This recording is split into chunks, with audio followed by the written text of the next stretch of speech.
Assalamualaikum warahmatullahi wabarakatuh. Halo semua. Pada kesempatan kali ini Alunius akan memberikan informasi mengenai syarat tenaga honorer untuk diangkat menjadi P3K dan memakai konsep baru sesuai dengan Undang-Undang ASN 2023. Dan berikut informasi lengkapnya. Sesuai dengan Peraturan Pemerintah Nomor 49 Tahun 2018, bahwa tenaga honorer masih bisa diangkat menjadi P3K. Lalu, apa saja syarat tenaga honorer diangkat menjadi P3K dengan konsep baru sesuai usulan Undang-Undang ASN yang sudah sah? Melalui Undang-Undang ASN, honorer akan diberikan payung hukum dengan adanya konsep baru dan penataan yang lebih menyeluruh. Ada beberapa syarat yang harus dipenuhi oleh sejumlah honorer supaya statusnya bisa diangkat menjadi P3K.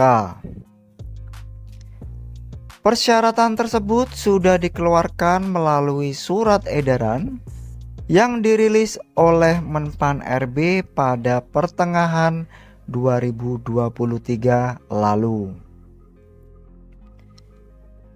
Syarat honorer yang diangkat menjadi P3K itu ditujukan kepada pejabat pembina kepegawaian, instansi pusat dan juga daerah.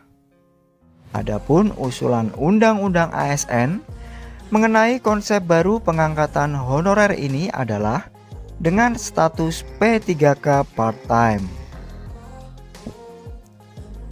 P3K part-time menjadi opsi tenaga honorer dapat diangkat menjadi seorang PNS.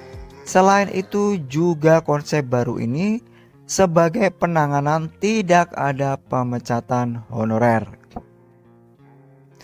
Penghapusan honorer yang sebelumnya dijadwalkan pada tanggal 28 November 2023 kini ditunda sampai Desember 2024. Selama masa itu, pemerintah harus mencari cara agar status honorer bisa aman dan tetap bekerja di pemerintahan.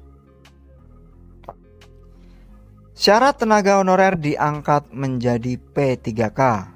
Di antaranya, yang pertama status honorer adalah warga negara Indonesia.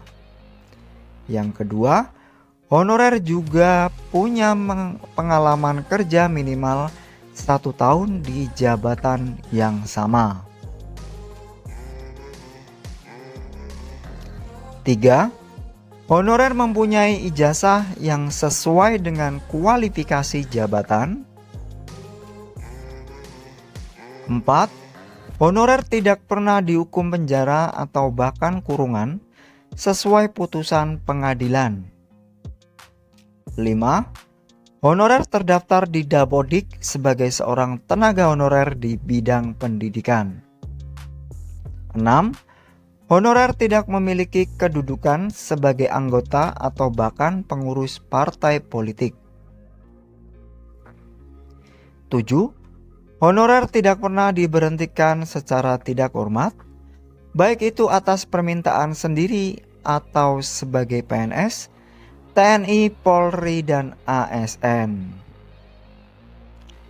8. Honorer bersedia untuk ditempatkan di seluruh wilayah Indonesia.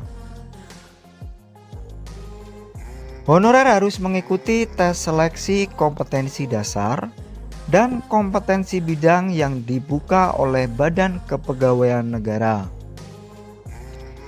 Tes tersebut dilakukan supaya keterampilan honorer sesuai dengan jabatan yang diinginkan, sehingga dapat diangkat menjadi P3K.